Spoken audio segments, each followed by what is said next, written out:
Баршаңызға қайырлы күн достар. Бүгін сіздерге үй жағдайында дайындалатын наггетсидің рецептісін ұсынамын. Міндетті түрде видеоны соңына дейін қараңыздар және де любой комментарий жазуды ұмытпаңыздар. Бұл наггетсилар өте жұмсақ болып шығады. Ол үшін ең алдымен тауықтың төс етін алатын боламыз. Осындай астыңғы қабатындағы тұрған етті бөлек кесіп аламыз да осындай артық қабыршықтарын, терілерін алып тастаймыз. Ал мынау ағарып тұрған жері микроволновкаға жылытқан болатынмын. Мұздың ерітіп сол кезде кішкене пісіңкіреп қалған, ол ештеме етпейді. Енді осылай қиғашынан кесіп алатын боламыз.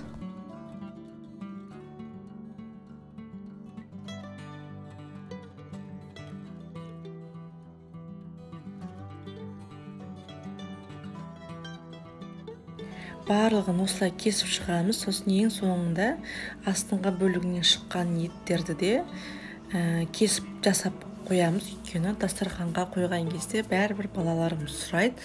Сол кезде осы бөліктерін береміз де балаларға.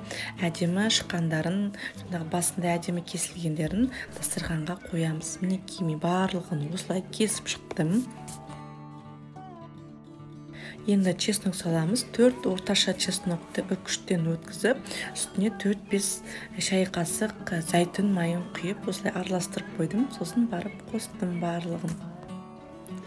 Енді үстіне универсальный приправамен паприканы араластырдым. Оның үстіне смесь для наггетси деген бар. Соны қостым және үстіне шай қасықтан кішкене қана тұз салдым, көп емес, өйткені мына приправалардың да тұзы бар, сондықтан кішкене ғана салыңыздар, сол жеткілікті. Барлығын араластырып, мынау тауықтың төс етіне салып маринадтаймыз.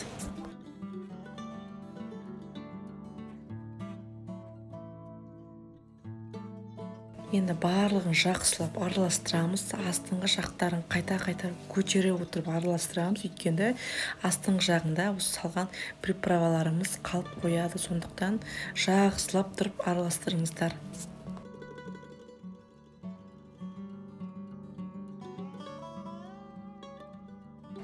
Мінекей достар, араластырып болдым. Енді бөлек ыдысқа қатармен әдемілеп қойып шығамыз.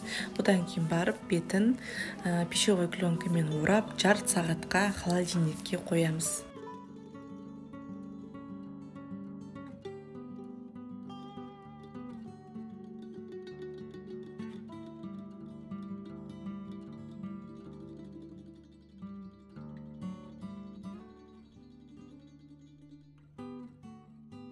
Мінекей 30-40 минуттай тұрды. Енді сыртындағы салафанын алып тастайтын боламыз. Енді клярды дайындаймыз. Ол үшін бізге 4 жұмыртқа керек. Мына жерде 2-ақ жұмыртқа қосылған, негізі 4 жұмыртқа қажет екен. Енді үстіне тұз салып кішкене араластырып қоямыз. Одан кейін барып қатқан нанның үгітіндісі бізге қажет болады. Дүкендерде сатылады. Сол ыдыстағы барлығы кетті мына жерде. Одан кейін барып жұмыртқаға аунатамыз мариновкадағы тауық етін. Сосын нанның үгітіндісіне аунатып аламыз. Бірінші қуыратындарын осылай дайындап қоямыз. Енді қызып тұрған майға орташа отта 5-6 минутта қуырып алатын боламыз. Міндетті түрде май наггетсиді кішкене көміп тұру керек. Енді қызарғанша пісіріп алатын боламыз.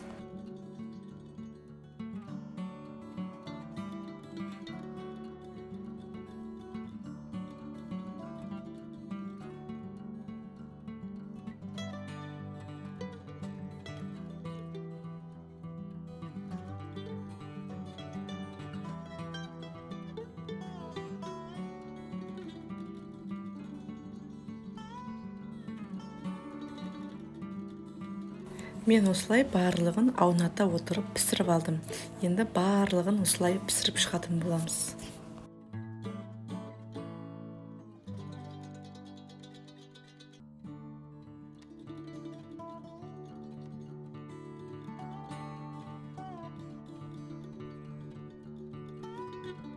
Мінекей достар, үй жағдайында жасалынатын наггетсыларымыз дайын болды. Енді өздеріңіз үйде жарты сағаттың ішінде маринадтап балаларыңызды қуантуларыңызға болады. Енді осылай міндетті түрде жасап көріңіздер. Егер де видеоны соңына дейін қараған болсаңыздар, лайк басып комментарий жазуды ұмытпаңыздар. Сіздермен болған Гүлайым.